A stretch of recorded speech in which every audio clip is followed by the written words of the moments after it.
আম খাওয়ার পরে 5 ধরনের খাবার খাওয়া যাবে না। জবান খুলে বলেন, কয় ধরনের খাবার? খাইলে আপনার রোগ হবে। আর আল্লাহ তাআলা কোরআনে বলেছেন, ওয়ালা তুলকু বিআইদিকুম ইলা তাহলুকা, যে কাজটা তোমাকে ধ্বংসের দিকে ঠেলে দেয় এমন কোন কাজে নিজেকে ঠেলে দেওয়া যাবে না। তাহলে 1 নাম্বার যে খাবারটি আপনি খাবেন না, আম খাওয়ার পরে পানি খাবেন না। কথা 2 নাম্বার, আম খাওয়ার পরে দই খাবেন না। কি খাবেন না প্রিয় ভাইরা? কথা বলেন, কি খাবেন না?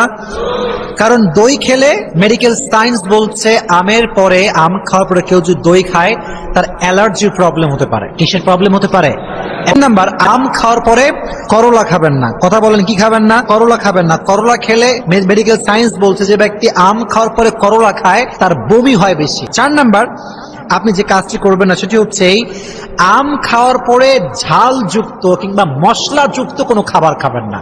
5 নাম্বার যেটি হচ্ছে কোমল পানীয় কোন